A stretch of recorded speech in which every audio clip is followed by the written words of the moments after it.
a guy that's all about defense, but the Mounties actually have, I would say, a better defense. I got to go back to the game against Riverside. They only allowed Riverside 28 points. Losing that game 28-24, they showed me a lot. They showed me they are a team that's able to scheme a defense to stop whatever the game plan might be for the other opponent. Against Riverside, the game plan was keep Nick King in that pocket, and they did a great job of it. They didn't allow him to roll out and cause the problems that he does with his run game. And Mount Sac is only a team that allows 16 points per game. Sure, they played against LA Harbor and El Camino, two teams that won't even rack up points, but they kept them where they're supposed to be. So you're right, it will be one-sided, and I got it in favor of the Mounties for sure over Fullerton. Yeah, you take a look defensively, it's led by a Tamavena crew that's among the best, Taekwon Glass as well. Does Fullerton have any shot, Chris, of offensively putting up the numbers that they have this year, being a team putting over 30 points per game on the board in the National Southern Conference? Unless the running game for Fullerton improves drastically along with Joey Verhey, who did put up some good numbers in what is just his freshman season there at Fullerton, I just don't see it happening. I think the Mounties really aggressive defensively. There's really not a weak point when you look at the Mounties defense. Linebacking core is top-notch with guys like the Tamavena twins and Tuliase Mogaselli from the Mounties, along with that big Polynesian defensive line. Let's not forget the secondary with guys like Chris Solomon, the bounce back from the University of Nevada, Taekwon Glass, Aaron Simpson as well. So I just don't see Fullerton being able to put up more than really 2 touchdowns against the Mounties. Wow. And that's a team in Fullerton that was shut out at home outside of one late touchdown from reaching the end zone against Riverside City, which very well is about 1A, 1B as far as talent goes with Mount Sac. You move over to the game of really a lifetime in round number 1. Of course, it should be one-sided against Fullerton. May not be the same deal against a Ventura team that won all but a meaningless finale against a league opponent in Bakersfield in their house. And Dan, you take a look at the matchup. Riverside, one of the best defenses. Ventura, currently ranking 5th in school history in scoring, over 300 points this year, led by, of course, a quarterback among the best. Your thoughts about that game with Riverside and Ventura, round number 1 of the JUCO playoffs? Well, before I talk about that, Nick, we got to talk about, we go live Saturday at 5:55 p.m. That's right. Hey, we got to let them know it's the National Bowl. It's the first round of the playoffs, and we're going to have it live from Arthur N. Wheelock Stadium, bro. So let them know. Start off this game. Coach Tom Kraft is the man. I mean, this guy, he's going to go for his 50th win, by the way, this Saturday.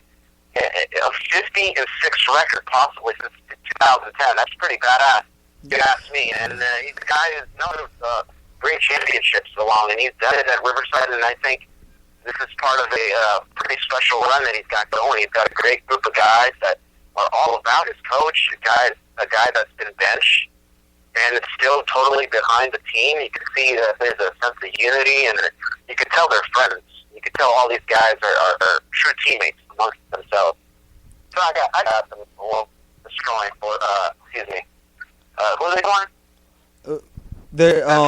They're, Ventura.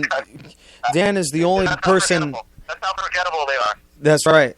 Wow. I hope that what you just said was forgettable too. Dan, the only man that would use vulgarity and horrible language here on a professional radio station. National sports, about as professional as it gets. But as we take a look at this ball game a little bit deeper, of course, Tom Kraft, very, very notorious for winning. He did so with his days with Mount Sac. But, Chris, a team that frankly is going to be playing with a bunch of backups if they don't get their act together. Yeah, the police are on their way to Riverside right now.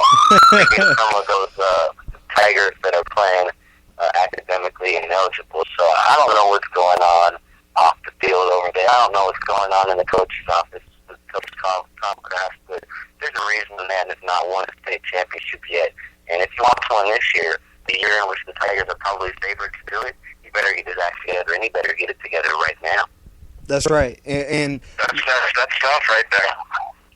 We take a look at, obviously, a man in Tom Kraft who is just getting that Riverside team together versus a ball club up in the north that has been playing extremely well. Round one of the playoffs of the Northern California area matches up, I believe, Butte College against, who were the defending state champions, against San Francisco. Another matchup, American River and Shabbat. Chris, we'll start with you. What are your two teams that you expect to advance here in the Northern California Championships? Well, I think you got to look at the rematch with San Francisco and American River, because those two are playing in the first round, correct? I believe so, and then we're going to go ahead and double check right at the moment. But of course, here it is. It's American River 9-1 taking on Butte, who's 7-3, and then the second matchup is San Francisco, who's 9-1 against Shabbat. Who's 6. I tell you what, a half a piece of ciabatta bread is going to put up a better fight than Shabbat against San Francisco up there in round one.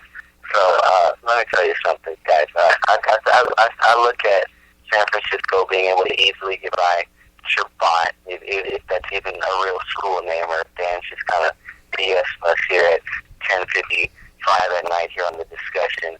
And I think you look at the matchup with American River and Butte. Butte was the only team to beat American River earlier this season. It was a very close game, just a 7-point contest. Butte, the defending state champions, are they going to be able to move to the second round? Not according to me. I think American River gets it done, and it'll be a fun championship between San Francisco and AR. I got the same exact deal. San Francisco, great ball club. American River, a team that has been relatively inconsistent. Dan, you're the first to mention it, despite a team that has won 9 of 10 heading into the postseason.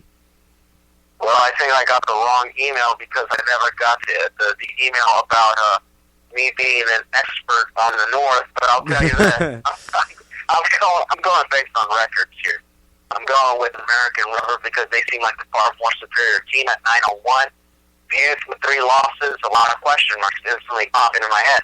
So if it were up to me in deciding, I go with American River, which has been ranked number 1 in the state quite a few weeks this year.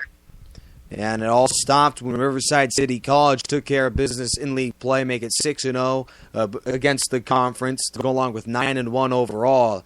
And that's really what we'll look at next week. It's going to be a fun round 2 of junior college football action coming up after these Saturday games, as round number 1 isn't nearly as per se competitive unless you take a look at the games up north.